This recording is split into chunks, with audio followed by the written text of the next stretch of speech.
الدين. Ikhwani fid din, rahimani wa rahimakumullah.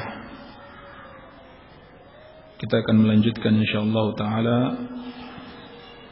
kajian kitab Thalathatul Usul karya al-Imam Syekhul Islam Al-Mujahid Al-Mujaddid Al-Syekh Muhammad ibn Abdul Wahhab rahimahullahu taala rahmatan wasi'ah.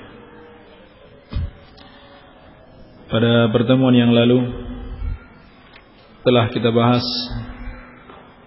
tentang al-imanu billah, rukun iman yang pertama, yaitu al-imanu billah.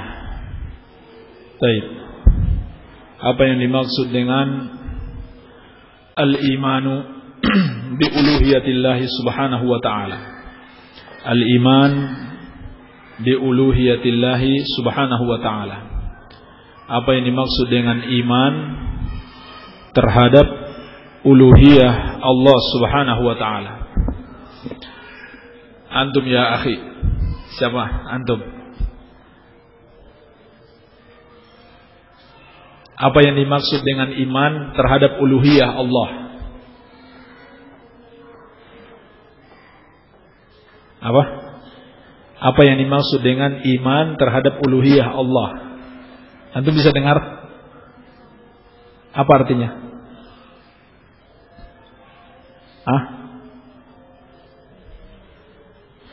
Di catatan antum ada enggak? Enggak ada juga. Buku antum ada? Syarah Thalathatul Usul. Baik, sampingnya antum.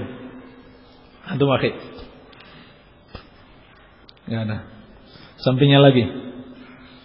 Apa yang dimaksud dengan iman terhadap uluhiyah Allah?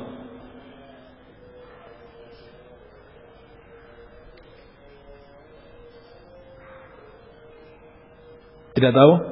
Apa? Baik. Antum apa?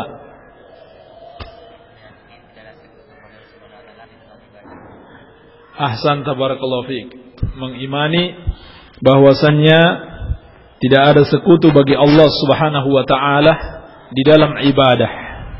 yakni kita imani Allah subhanahu wa ta'ala adalah satu-satunya sesembahan, satu-satunya ilah. Baik. Kemudian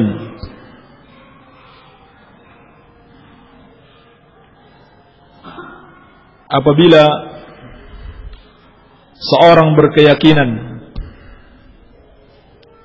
bahwasannya dia tidak percaya atau dia mengingkari sebagian nama-nama Allah atau sebagian sifat-sifat Allah atau bahkan seluruhnya, dengan alasan kalau kita mempercayai sifat-sifat tersebut berarti kita menyamakan Allah dengan makhluk.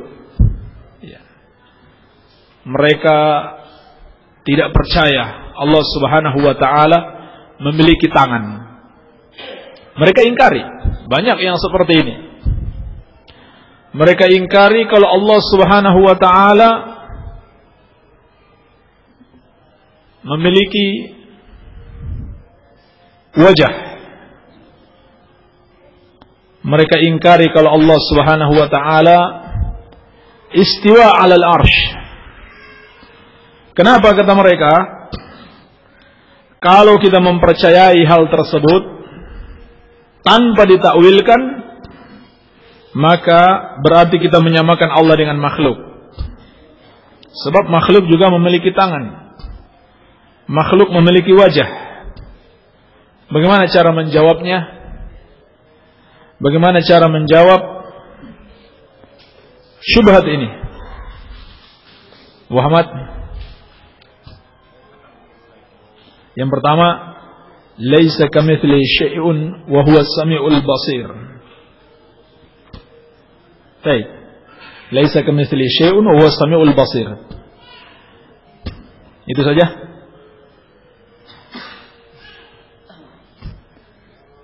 Jawaban dari sisi lain,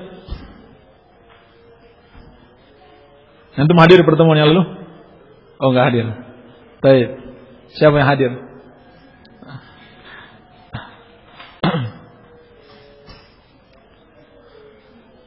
Siapa? Bagaimana cara menjawabnya? Fadal.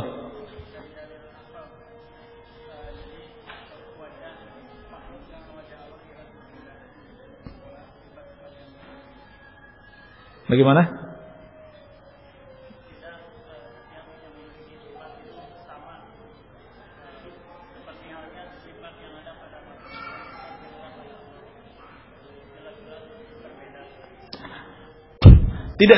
Tidak semua yang sama dari sisi nama itu melazimkan sama dari segi lainnya atau dari segala seginya.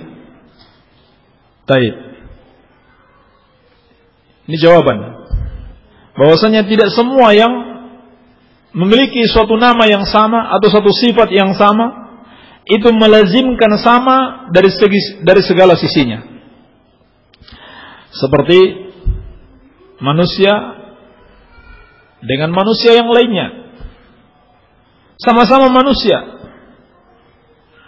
tetapi tidak melazimkan sifat-sifatnya itu sama. Tangannya Ahmad dengan tangannya Yusuf sama-sama namanya tangan, tetapi ternyata bentuknya berbeda. Ternyata bentuknya berbeda. Apalagi dengan makhluk lain, dengan hewan. Hewan memiliki kaki, manusia juga memiliki kaki, namanya sama, tetapi bentuknya berbeda. Maka tentunya perbedaan antara makhluk dengan Al-Khaliq, dengan pencipta itu lebih jauh lagi. Itu lebih jauh lagi. Dan mereka ini biasanya menamakan ahlu sunnah dengan apa? Dengan musyabbihah atau mujassimah. Katanya ahlu sunnah itu menyerupakan Allah dengan makhluk. Jadi menurut mereka, kalau kita membaca firman Allah, yadullahi fawqa aydihim, tangan Allah di atas tangan mereka, kullu syai'in halik illa wajha, segala sesuatu binasa kecuali wajah Allah. Ini jangan kita percayai kalau itu tangan Allah, jangan kita percayai kalau itu wajah Allah. Harus ditakwil. Kenapa?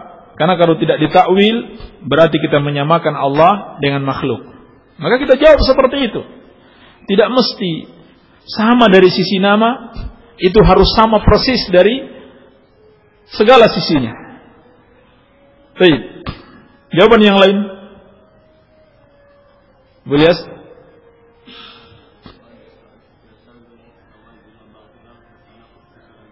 Baik, ahsan, barakallahu fiik. Kalau kita mengatakan penetapan nama-nama dan sifat Allah itu mengandung tashbih, maka akibatnya adalah yastalzim lawazim al-batilah. Itu melazimkan sesuatu yang batil. Apa itu? Tanakut. Tanakut fi kalamillah. Ada pertentangan dalam kalam Allah. Di mana sisi pertentangannya? Karena Allah telah mengatakan, "Laisa kamitslihi syai'un wa huwas samiul basir." Tidak ada yang serupa dengan Allah. Kalau kita mengatakan kalau kita tetapkan ini sebagai sifat Allah, berarti akan terjadi penyerupaan, padahal Allah sendiri telah mengatakan laisa kamitslihi syai'un, maka berarti akan melazimkan di dalam Al-Quran itu terdapat pertentangan. Baik, maka ini batil. Ini dua sisi, dua jawabannya. Baik. Sebaliknya, sebagian orang menyerupakan Allah dengan makhluk. Menyerupakan Allah Subhanahu wa ta'ala dengan makhluk. Alasan mereka apa?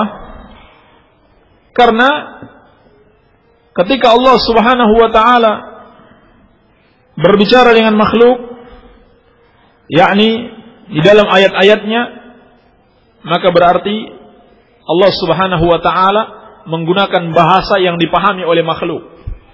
Kalau Allah mengatakan tangan, berarti tangan yang kita pahami, bukan tangan yang lain. Maka menurut mereka sama tangan Allah dengan makhluk. Baik, bagaimana cara membantah syubhat ini? Seperti apa jawabannya?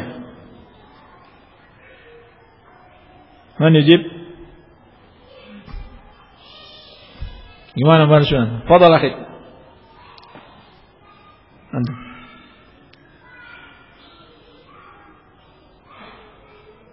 Baik. Baik, ahsan. Barakallahu fiik. Yang pertama, menyerupakan Allah dengan makhluk adalah perkara yang batil. Dibatilkan oleh akal maupun oleh syariat. Sedangkan tidak mungkin sesuatu di dalam Al-Quran dan dalam As-Sunnah itu mengandung perkara yang batil. Jawaban yang kedua. Boni. Fadhal. Antum. Jawaban yang kedua.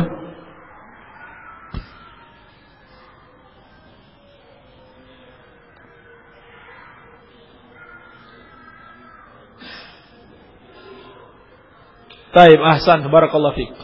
Bahwasannya yang kita pahami dari firman Allah Subhanahu wa taala itu tentang nama-nama dan sifatnya dari sisi bahasanya, dari makna bahasanya. Adapun hakikat kaifiyah kita tidak tahu, kita tidak mengetahui. Iya. Jadi benar kita paham Allah Sami',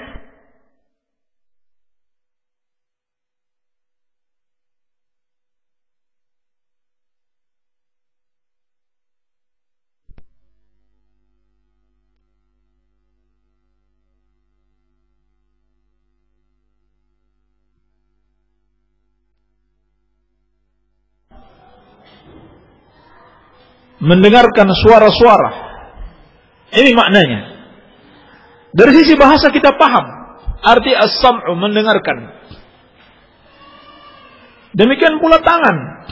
Tangan ya tangan, bukan kaki. Iya. Kita paham apa itu tangan. Tangan bukan kaki, kaki bukan tangan. Tetapi bagaimana bentuknya kita tidak ketahui. Jadi bagaimana bisa kita samakan Allah dengan makhluk? Sedangkan Allah Subhanahu wa taala tidak memberitahukan kepada kita seperti apa Allah mendengar. Allah tidak memberitahukan kepada kita bagaimana tangannya, bagaimana kakinya, bagaimana wajahnya. Maka cukup bagi kita mengimani tangan Allah, wajah Allah, kakinya Allah sesuai dengan kebesaran dan keagungan Allah Subhanahu wa taala. Kita tidak tahu bentuknya, tetapi cukup bagi kita mengimani semua sifat-sifat Allah sesuai dengan keagungan dan kebesaran Allah Subhanahu wa taala. Baik, ini jawaban yang ringkas disebutkan oleh Syekh Ibnu Utsaimin rahimahullahu taala di dalam syarah beliau. Kita akan lanjutkan insyaallah taala pada rukun iman yang kedua. Qala al-mu'allif rahimahullah, yani Asy-Syaikh Ibnu Utsaimin, kita ringkaskan dari syarah beliau, qauluhu wa malaikatihi. Ucapan beliau dan beriman kepada malaikat-malaikat Allah. Ini rukun iman yang kedua. Al-malaikatu alamun ghaibiyun makhluquna. Malaikat adalah makhluk ghaib, artinya ghaib yang tidak bisa kita lihat, yang dibentuk aslinya malaikat. Makhluquna, yang diciptakan, bukan pencipta, tetapi mereka juga diciptakan sama seperti kita. Abiduna lillahi ta'ala, yang selalu beribadah kepada Allah Subhanahu wa taala. Wa laysa lahu min khasa'isir rububiyyati wal uluhiyyati syai'. Dan mereka tidak sedikit pun memiliki karakteristik rububiyah dan uluhiyah sedikit pun. Maka tidak sepatutnya malaikat dipersekutukan dengan Allah Subhanahu wa taala. Mereka tidak memiliki sifat rububiyah, tidak memiliki sifat uluhiyah. Tidak boleh diibadahi, tidak boleh dimintakan pertolongan, tidak boleh diharapkan, tidak boleh ditakuti. Karena tidak sedikit pun mereka memiliki karakter rububiyah dan uluhiyah sebagaimana Allah Subhanahu wa taala. Khalaqahumullahu taala min nur. Allah Subhanahu wa taala menciptakan mereka dari cahaya. Ini sebagaimana dalam hadis yang diriwayatkan oleh Imam Muslim dari Ummul Mukminin Aisyah radhiyallahu anha, Nabi sallallahu alaihi wasallam bersabda, "Khuliqatil malaikatu min nur. Wa khuliqa iblis min marij min nar. Wa khuliqa Adam mimma wusifa lakum." Kata Rasulullah sallallahu alaihi wasallam, "Khuliqatil malaikatu min nur." Malaikat itu diciptakan dari cahaya. Wa khuliqa iblis min marij min nar. Dan iblis diciptakan dari nyala api. Wa khuliqa Adam mimma wusifa lakum. Dan Adam diciptakan dari apa yang disifatkan untuk kalian. Ini dalil bahwasannya malaikat diciptakan Allah Subhanahu wa taala dari nur, dari cahaya. Wa manahahum al-inqiyada tam li amrih. Dan Allah Subhanahu wa taala menganugerahkan kepada mereka ketundukan yang sempurna terhadap perintahnya. Wal quwwata 'ala tanfizih, dan kekuatan untuk mampu melaksanakan segala yang diperintahkan kepada mereka. Allah Subhanahu wa taala berfirman, "Wa man indahu la yastakbiruna an ibadatihi wa la yastahsirun." Dan mereka yang ada di sisi Allah tidak menyombongkan diri dari beribadah kepadanya, dan mereka tidak pernah letih atau bosan di dalam beribadah. Yusabbihuna al-laila wan-nahara la yafturun. Mereka senantiasa bertasbih kepada Allah malam dan siang tanpa mengenal capek. Surat Al-Anbiya ayat 19 dan 20. Kata Syekh rahimahullah, "Wa hum 'adadun katsirun la yuhsihim illa Allah taala." Dan jumlah mereka banyak sekali. Tidak ada yang bisa menghitungnya kecuali Allah Subhanahu wa taala. Sebagaimana dalam Al-Qur'an, "Wa ma ya'lamu junuda rabbika illahu." Dalam surat Al-Mudaththir ayat ke-31. Dan tidak ada yang mengetahui tentara Rabbmu kecuali Dia. Subhanallah, jumlah malaikat sangat banyak, tidak ada yang bisa menghitung mereka kecuali Allah. Hatta para malaikat sendiri tidak saling mengetahui jumlah mereka karena saking banyaknya. Karena Allah mengatakan tidak ada yang mengetahui jumlah malaikat kecuali Allah Subhanahu wa taala. Wa qad thabata fi sahihain min hadithi Anas radhiyallahu taala anhu fi qissatil Mi'raj. Dan telah sabit di dalam as-sahihain dari hadis Anas bin Malik radhiyallahu anhu pada kisah Al-Mi'raj, anna an-nabiy sallallahu alaihi wasallam rufi'a lahu al-baitul ma'mur. Bahwasannya Nabi sallallahu alaihi wasallam diperlihatkan untuk beliau al-baitul ma'mur. Ini masjid para malaikat yang ada di langit. Al-baitul ma'mur fis sama. Al-baitul ma'mur yang ada di langit. Yusalli fihi kullu yawmin, yusalli fihi kulla yawmin, salat padanya setiap hari 70,000 malakin. 70.000 malaikat. Idza kharaju lam ya'udu ilaihi akhiru ma 'alaihim. Apabila yang 70.000 ini sudah keluar dalam satu hari itu, maka mereka tidak akan pernah kembali lagi ke masjid tersebut. Nah, subhanallah, berapa banyak hari yang dilalui. Setiap hari 70.000 malaikat sholat di situ. Dan kalau sudah sholat, mereka keluar dan tidak akan pernah lagi kembali ke masjid tersebut. Atau ke Al-Baitul Ma'mur. Jadi bisa dibayangkan berapa jumlah malaikat. Maka inilah makna firman Allah, "Wa ma ya'lamu junuda rabbika illahu." Tidak ada yang mengetahui jumlah para malaikat kecuali Allah Subhanahu wa taala. Baik. Wal imanu bil malaikah yatadammanu arba'ata umurin. Dan beriman dengan para malaikat mencakup keimanan terhadap 4 perkara. Al-awwal al-imanu biwujudihim. Yang pertama, mengimani keberadaan mereka. Mengimani keberadaan malaikat. Kita imani, malaikat itu ada. Siapa yang mengingkari malaikat, mengingkari keberadaannya, maka dia kafir. Maka dia kafir bi ijma'il muslimin. Dengan kesepakatan ulama kaum muslimin. Seluruhnya sepakat. Siapa yang mengingkari keberadaan malaikat, maka dia kafir. Al-thani, al-imanu biman alimna ismahu minhum bismihi ka Jibril. Kita imani mereka yang kita tahu namanya. Seperti Jibril. Yakni, kita dapati di dalam Al-Quran dan As-Sunnah nama-nama malaikat, maka kita imani. Kita imani namanya. Wa man lam na'lam ismahu nu'minu bihim ijmalan. Adapun yang kita tidak tahu namanya, maka kita imani secara global. Ya, bayangkan 70.000 malaikat, siapa yang bisa hafal nama-namanya? Ya. Dan juga tidak dikabari di dalam Al-Quran dan As-Sunnah nama-namanya. Hanya segelintir malaikat yang dikabarkan nama-namanya dalam As-Sunnah. Jibril sudah jelas. Kemudian siapa lagi? Mikail, Malik.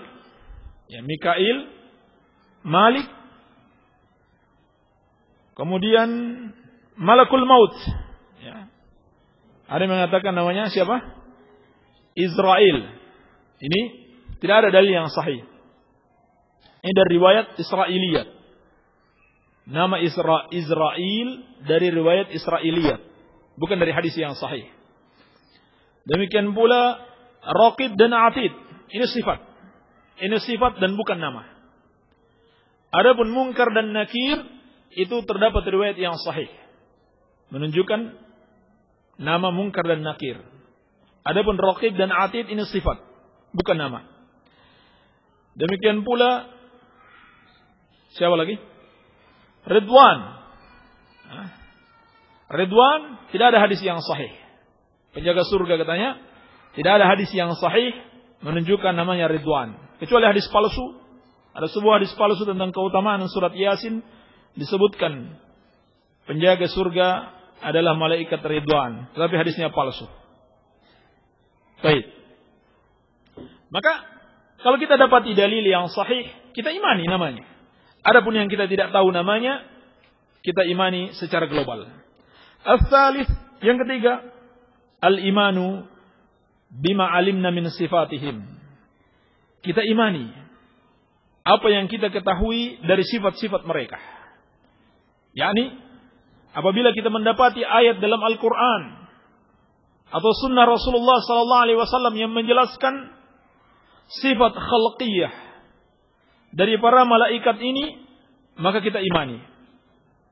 Kasifat Jibril, seperti sifatnya Jibril, faqad akhbara Nabi sallallahu alaihi wasallam annahu ra'ahu ala sifatihi allati khuliqa 'alaiha. Bahwasanya telah dikabarkan Nabi sallallahu alaihi wasallam telah melihat Jibril dengan sifatnya yang asli, yakni bentuknya yang asli. Walahu 600 junah wa qad sadda al-ufuq. Jibril alaihi salam memiliki 600 sayap dan semua sayapnya menutupi ufuk. Jadi kalau Jibril menampakkan diri depan kita, tidak ada yang bisa kita lihat kecuali dia. Ini luar biasa. Ya, 600 sayap Jibril. Dan beliau menjelaskan, bisa jadi malaikat itu dengan perintah Allah, dengan izin Allah, berubah menjadi bentuk yang lain, seperti bentuk seorang laki-laki.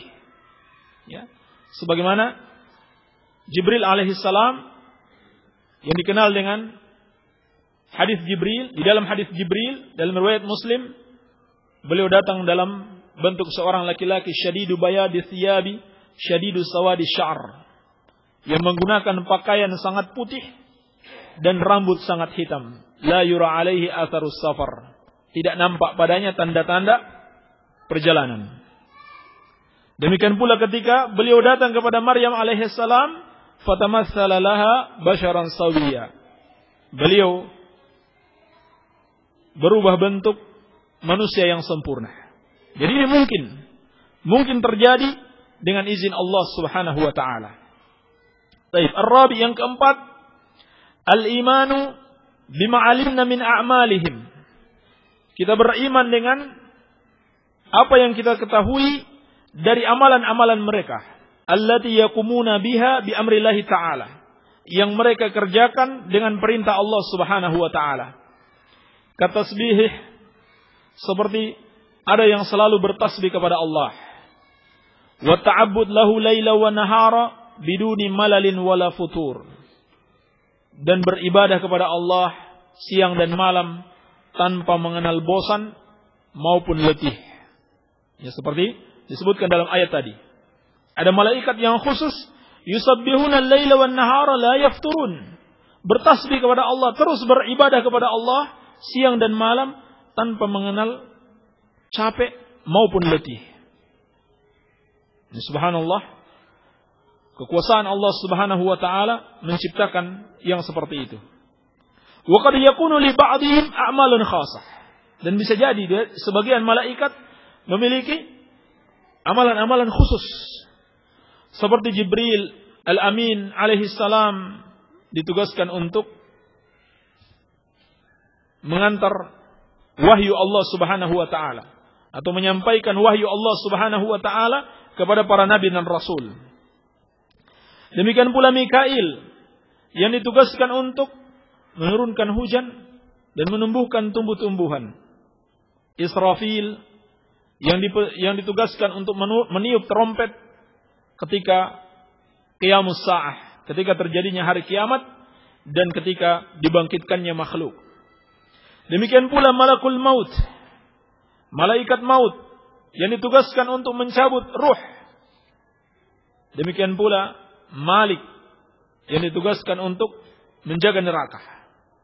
Demikian pula para malaikat yang ditugaskan untuk meniupkan ruh apabila janin itu telah sempurna mencapai umur 4 bulan di perut ibunya. 4 bulan di perut ibunya, maka Allah Subhanahu wa taala mengutus malaikat untuk meniupkan ruh dan menuliskan untuknya rezekinya, ajalnya, amalnya, dan apakah dia celaka atau bahagia.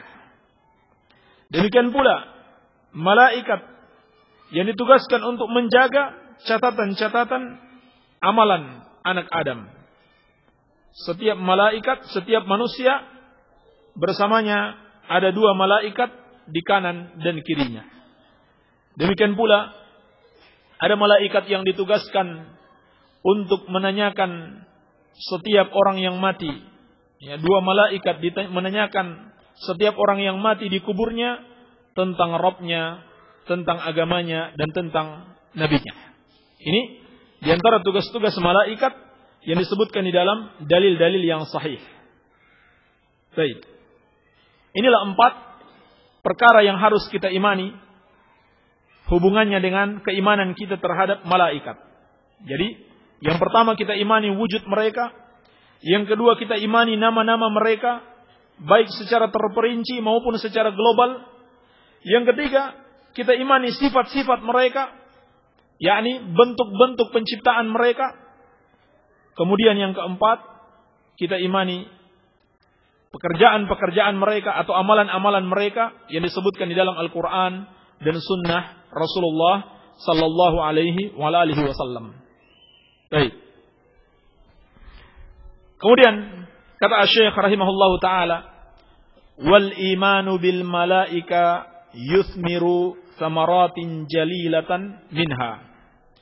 Dan beriman dengan malaikat akan menghasilkan buah-buah yang agung, hasil-hasil yang besar. Di antaranya al-ula, yang pertama, al-ilmu bi'azamatillahi ta'ala. Ilmu tentang keagungan Allah Subhanahu wa ta'ala. Wa quwwatihi, dan kekuatannya.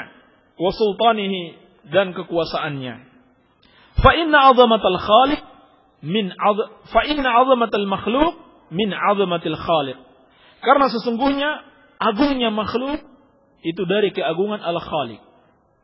Jadi, kalau malaikat penciptaannya sudah luar biasa, bagaimana sifat-sifat mereka, baik sifat khalqiyah yang begitu besar, begitu agung, begitu sempurna, demikian pula amalan-amalan mereka,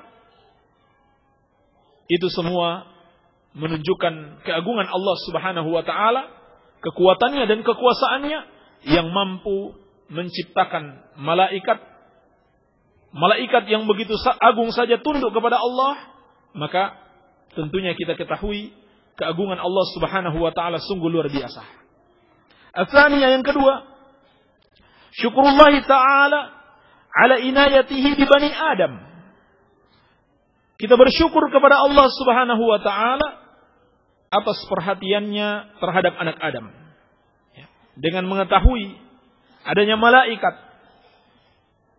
yang Allah tugaskan untuk mengurus urusan-urusan anak Adam, maka patut kita bersyukur kepada Allah. Ini menunjukkan perhatian Allah yang besar, kasih sayang Allah yang besar. Haitsu waqqala min haula'il malaika man yakum bihifdzihim. Ketika Allah Subhanahu wa taala menugaskan para malaikat untuk menjaga mereka. Wa kitabati amalihim, dan menulis amalan-amalan mereka. Wa ghairi dzalika min masalihihim, dan yang selain itu yang berhubungan dengan kemaslahatan makhluk. As-salisa, yang ketiga, mahabbatul malaikah. Apabila kita mengenal malaikat, mengimani mereka dengan baik, maka akan memunculkan kecintaan kepada para malaikat. Kenapa kita mencintai mereka? Ala ma qamu bihi min ibadatillahi subhanahu wa ta'ala. Dikarenakan mereka adalah makhluk yang selalu beribadah kepada Allah Subhanahu wa ta'ala. Maka sudah sepatutnya kita cinta kepada para malaikat. Dan ini bagian dari kesempurnaan cinta seorang hamba kepada Allah Subhanahu wa ta'ala. Kesempurnaan cinta seorang hamba kepada Allah, dia harus mencintai siapa yang Allah cintai. Oleh karena itu, makhluk yang paling kita cintai haruslah yang paling dicintai oleh Allah Subhanahu wa ta'ala. Demikian pula sebaliknya. Kita benci seseorang karena Allah membencinya. Atau bahkan di satu sisi kita cinta kepada seseorang, di satu sisi kita benci kepadanya. Kenapa? Karena dalam dirinya terkumpul hal-hal yang dicintai Allah dan juga bersamaan dengan itu dibenci oleh Allah Subhanahu wa ta'ala. Maka dasar kecintaan seorang muslim adalah kecintaan Allah Subhanahu wa ta'ala. Allah Subhanahu wa ta'ala mencintai para malaikat karena mereka selalu beribadah kepada Allah. Mereka adalah makhluk yang bertakwa kepada Allah, tidak pernah bermaksiat kepadanya. Demikian pula kita mencintai para malaikat, sebagaimana juga kita mencintai para nabi dan rasul, melebihi kecintaan kita kepada semua makhluk. Ya. Karena demikian, kita dituntut untuk mencintai seseorang. Bukan karena hartanya, bukan karena posisinya, jabatannya, tetapi karena keimanan dan ketakwaannya. Bahkan bukan pula karena kekerabatannya. Rasulullah sallallahu alaihi wasallam lebih cinta kepada Abu Bakar radhiyallahu taala anhu melebihi kecintaan beliau kepada anak-anak beliau sendiri, kepada istri-istri beliau sendiri. Beliau bersabda, "Lau kuntu muttakhidan min ummati khalila, lattakhadtu Abu Bakrin khalila." Andaikan boleh, aku jadikan seorang khalil, seorang yang sangat dicintai dari makhluk, tentunya Abu Bakar yang akan aku jadikan sebagai khalil. Abu Bakar yang paling dicintai oleh Rasulullah sallallahu alaihi wasallam, bukannya istri dan anak-anak beliau atau karib kerabat beliau. Kenapa? Karena Abu Bakar adalah orang yang paling dicintai oleh Allah Subhanahu wa taala. Kenapa dia paling dicintai oleh Allah? Karena keimanan dan ketakwaannya. Baik. Kemudian pada bagian akhir Asy-Syaikh rahimahullahu taala membantah satu syubhat, yaitu syubhatnya orang-orang yang mengingkari malaikat. Mengingkari malaikat itu ada. Mereka hanya mempercayai malaikat itu sebetulnya hanyalah potensi kebaikan yang ada dalam diri manusia. Kebaikan yang tersembunyi yang ada dalam diri manusia. Ini anggapan mereka. Ini penyimpangan dan kesesatan aqlaniyun,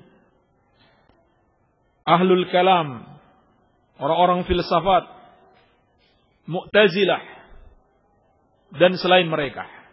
Mereka tidak percaya dengan adanya malaikat. Kenapa? Tidak masuk akal. Tidak masuk akal menurut mereka. Jadi, menurut mereka malaikat itu hanyalah kekuatan baik yang tersembunyi yang ada pada makhluk. Sebaliknya mereka juga tidak percaya dengan setan, dengan adanya setan. Setan itu menurut mereka hanyalah kejahatan atau keburukan yang ada dalam diri makhluk.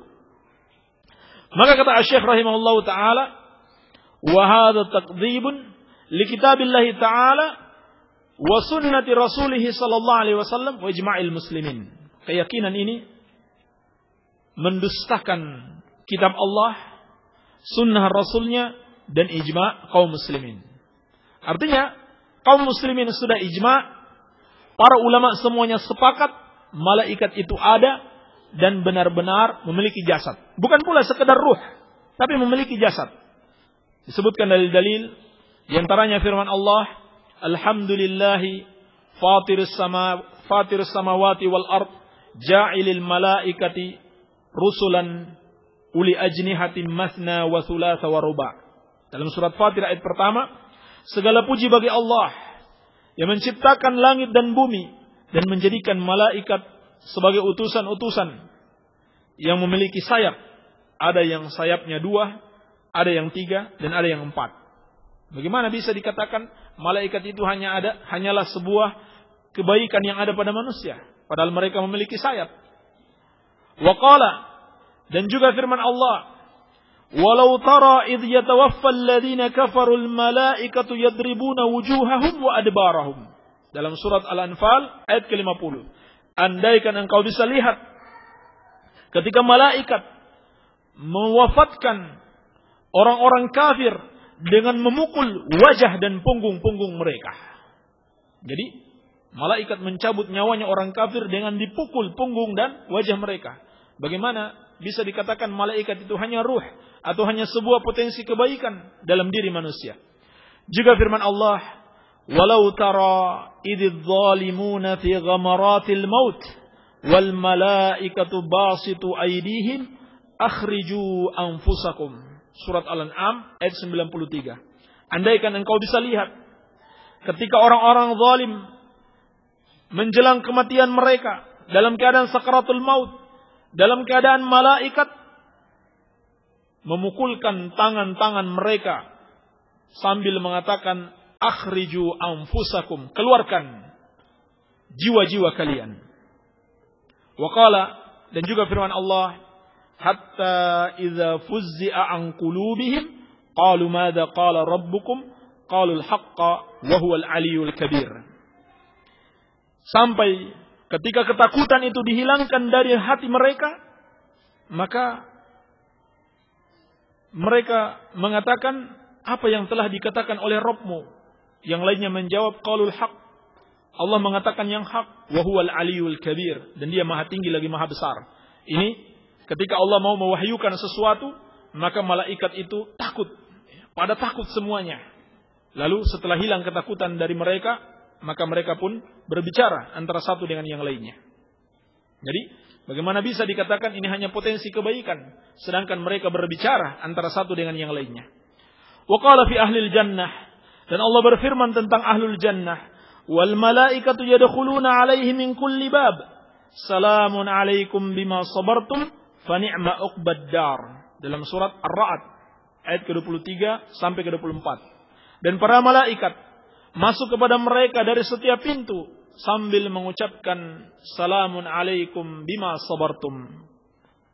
Keselamatan atas kalian atas kesabaran kalian. Ini kesabaran kalian melalui berbagai macam cobaan di dunia dengan tetap bertakwa kepada Allah Subhanahu wa taala. Maka inilah sebaik-baik rumah tempat kembali kalian. Wa fi sahih al-Bukhari an Abi Hurairah anna Nabiy sallallahu alaihi wasallam qala. Dan dalam sahih al-Bukhari dari Abu Hurairah radhiyallahu anhu bahwasanya Nabi sallallahu alaihi wasallam bersabda, "Idza ahabba Allahu al-'abda nada Jibril innallaha yuhibbu fulan fa ahibbahu." Apabila Allah Subhanahu wa taala mencintai seorang hamba, maka Jibril akan menyeru, sesungguhnya Allah Subhanahu wa taala mencintai fulan, maka cintailah mereka.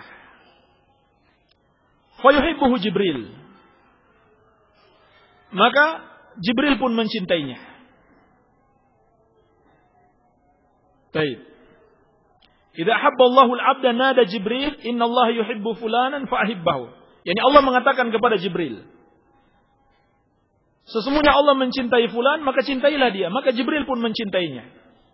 Kemudian fayunadi Jibril fi ahli sama.